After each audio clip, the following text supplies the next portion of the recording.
देश के गृह मंत्री आदरणीय अमित शाह जी, यहाँ क्षेत्र की लोकप्रिय सांसद और दोबारा एनडीए के उम्मीदवार आदरणीय हेमा मालिनी जी, सम्मानित मंच कह के मैं संबोधन सबका करता हूँ सामूहिक तौर से, और सामने बैठे मेरे आदरणीय बुजुर्ग नौजवान साथियों, मातृशक्ति।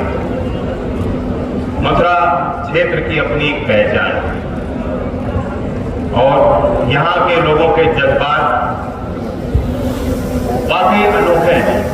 यहाँ की कहावत भी है, 3 लोग से नारी है मथुरा।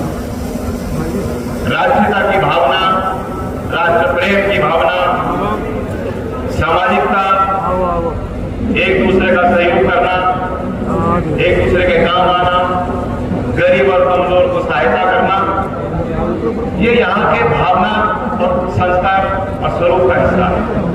और देश के कोने कोने से लोग आस्था और श्रद्धा लेके यहाँ आते हैं, सेवा भाव से वो बोलते मथुरा वृंदावन। यहाँ तक कि मथुरा वृंदावन के लिए हरिवंश जी ने कहा कि सबसो हितने काम मन वृंदावन विश्राम, राधा वल्लभ लाल को हृदय ध्यान नाम, यानी मुख पे आपका नाम होना चाहिए, राधे राधे बोलिए, कृष्ण जी की श्रद्धा को आप अपने ग्रहण कीजिए, उनके संस्कारों और सेवा कीजिए लोगों से। तो ये हमेशा इस क्षेत्र की परंपरा रही है।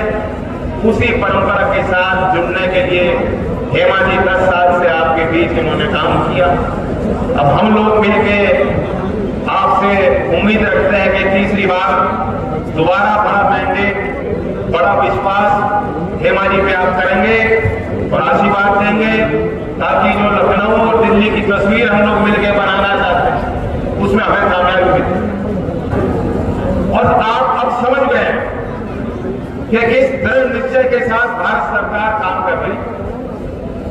वो निश्चय पहले दिखाई नहीं देता, घोषणाएं होती थी, योजनाएं बनती थी, ढिंढोरा पीटा जाता था, श्रेय लेने के लिए चुनाव के वक्त वो बात रखी जाती, लेकिन धरातल के जमीन पे वो योजनाएं कभी आपने क्रियान्वित होती नहीं देखी।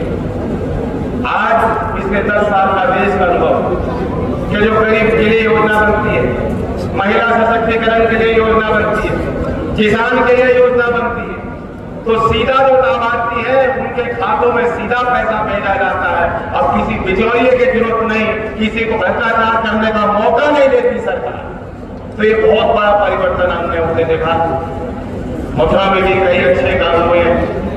मैं भी बैठा बातचीत कर रहा था, बहुत पुरानी मांग, 15 साल से छाता की चीनी मिल बंद थी। मंत्री जी बैठे हैं, लक्ष्मी जी, ठाकुर तेजपाल जी लगातार प्रयासरत रहे कृषि को लेकर। छाता के किसान कहते, मैं एमपी का तब भी मुझे भी कहते, लेकिन उस समय राज्य सरकार ने सहयोग नहीं किया। मैं बधाई देता हूं कि बीजेपी की सरकार जो लखनऊ में है, उन्होंने 2 टूक कह दिया और नई मिल के निर्माण के लिए बजट या आवंटन किया है। कितने ही करोड़ रुपए लगने पड़े वो लगाए जाएंगे, ताकि यहाँ क्षेत्र के मथुरा के छाता के किसानों के लिए जो उनको बेहतर दाम मिल सके, उनके फसल का वाजिब मूल्य। और दूसरा, पर्यटक जिस हिसाब से यहाँ आते आए, करोड़ों लोग आते हैं। कोरोना के पहले जो वर्ष था 2019 का, जो आंकड़े हैं वो दिखाते हैं कि मथुरा वृंदावन में अकेले 1,60,00,000 पर्यटक हर साल आते हैं। यूपी टूरिज्म बोर्ड का ये आंकड़ा है। फिर 2 साल खराबी आ गई, आना जाना बंद हो गया। उसका प्रभाव यहाँ के क्षेत्र के व्यापारियों पे पड़ा, यहाँ क्षेत्र की अर्थव्यवस्था पे नकारात्मक प्रभाव उसके पड़े। लेकिन दोबारा मथुरा वृंदावन खड़ा हो गया। अब दोबारा वो इस पुराने आंकड़ों को हमने पार कर दिया। मैं पढ़ रहा था 6 करोड़ लोग सालाना पर्यटक, उसमें देश से भी और अंतर्राष्ट्रीय स्तर से भी विदेशी सैलानी आ रहे हैं। 6 करोड़ ब्रज में आ रहे हैं। कोई गोकुल धाम देखना चाहता है, कोई गोवर्धन देखना चाहता है, कोई बरसाना की होली देखना चाहता है, कोई मथुरा वृंदावन देखना चाहता है, कोई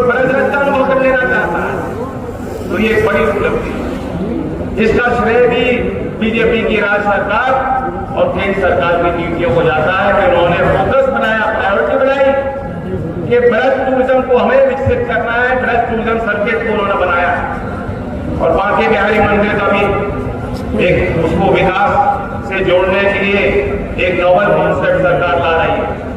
ये जो एक्सप्रेसवे नोएडा से आगरा लिंक है, सीधा एक नए एक्सप्रेसवे से बांके बिहारी जी को जोड़ा जाए। ये सारी जो परियोजनाएं हो जाएंगी, उसका लाभ यहाँ के कामगार को पड़ेगा, यहाँ के मजदूर को उसका लाभ मिलेगा, गरीब को लाभ मिलेगा और छोटे व्यापारियों को लाभ मिलेगा। और आपकी छाती गर्व से फूल जाएगी मोटराबाद के निवासियों की कि अच्छे काम इस क्षेत्र में हम हो रहे हैं और कोई रोक टोक नहीं।